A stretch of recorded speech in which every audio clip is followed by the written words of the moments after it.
Hello everyone. आज हम पढ़ेंगे एटम्स एंड मॉलिक्यूल्स के बारे में। तो एटम एंड मॉलिक्यूल्स क्या होते हैं, इसके बारे में बहुत पहले से 500 BC ईयर्स अगो इस पर रिसर्च चल रहे थे कि एटम्स क्या होते हैं और मॉलिक्यूल्स क्या होते हैं। जितने भी मैटर है दुनिया में, जितनी भी चीज़ें हैं वो किससे मिलके बनी हैं, कैसे बनी हैं और इनके जो लास्ट इसका पार्टिकल है वो क्या है। ठीक है, तो सबसे पहले महर्षि कानत जो थे उन्होंने कहा कि कोई भी पदार्थ, कोई भी मैटर, कोई भी चीज़ अगर हम उसको बहुत बारीक टुकड़े कर दें, उसका पाउडर बना दें, उसका लास्ट जो ऐसा उसका पार्टिकल, ऐसा चीज़ जिसको हम और नहीं तोड़ सकते आगे, जिसको हम और डिवीज़न नहीं कर सकते और तोड़ नहीं सकते हैं, उस लास्ट पार्टिकल को उन्होंने नाम दिया था परमाणु। तो हिंदी में एटम को क्या बोलते हैं? परमाणु। तो जिस तरह से इंडिया में हो रहे थे दूसरे देशों में भी इसी पर रिसर्च हो रहे थे। तो वहाँ पर डेमोक्राटिस नाम के जो वैज्ञानिक थे, जो साइंटिस्ट थे, उन्होंने इसी परमाणु का नाम क्या दिया? एटम। एटम का मतलब होता है न दिखने वाला। तो उन्होंने ऐसा कहा कि एटम पार्टिकल्स का मतलब मैटर का ऐसा सबसे छोटा पार्टिकल है जिसको हम और डिवाइड नहीं कर सकते हैं और जो दिखाई ही नहीं देता है। ठीक है, तो उसके बाद में एंटोनी लेवोसियर एंड जोसेफ, इन दो साइंटिस्ट ने एटम को क्या करा, दो पार्ट में उसके दो लॉज बनाए और इसको अकॉर्डिंग उन्होंने समझाने का प्रयास किया। तो एटम्स जो होते हैं, ये ध्यान लें कि एटम्स जो होते हैं किसी भी मैटर के सबसे छोटे पार्टिकल होते हैं, किसी भी एलिमेंट के सबसे छोटे पार्टिकल हैं जो बिल्कुल आइडेंटिकल होते हैं। सब में एक एलिमेंट है, जैसे फेरस है, तो फेरस के जितने भी एटम्स होंगे वो आइडेंटिकल होंगे, बिल्कुल एक जैसे होंगे दिखने में।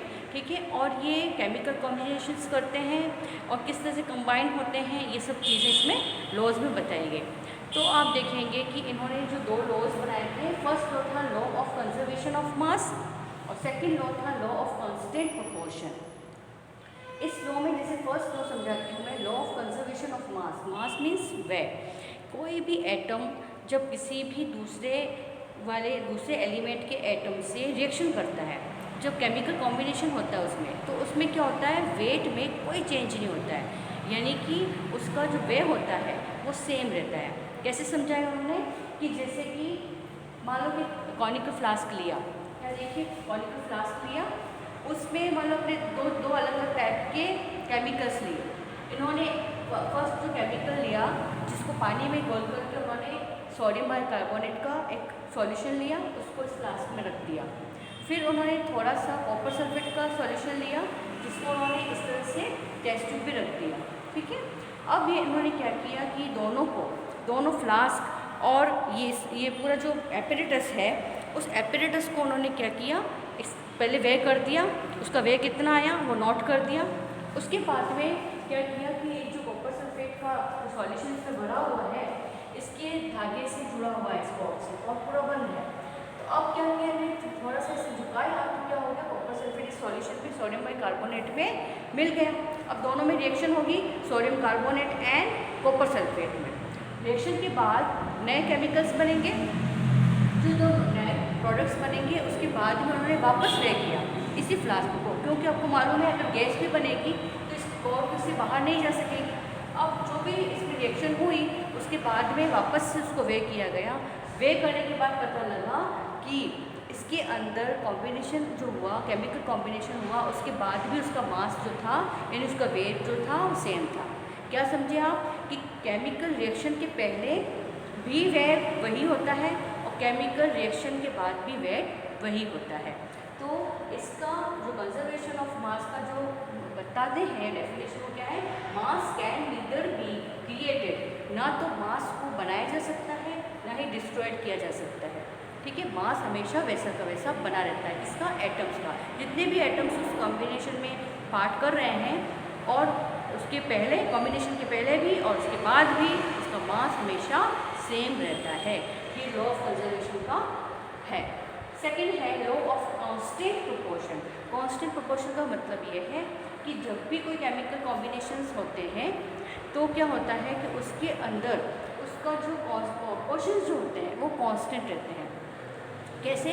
जैसे कि मान लो कि हमने H2O वाटर लिया, वाटर मान लो हमने 9 ग्राम्स वाटर लिया, 9 ग्राम्स वाटर को हमने डिकम्पोज किया, डिकम्पोज मतलब इलेक्ट्रोलाइसिस किया।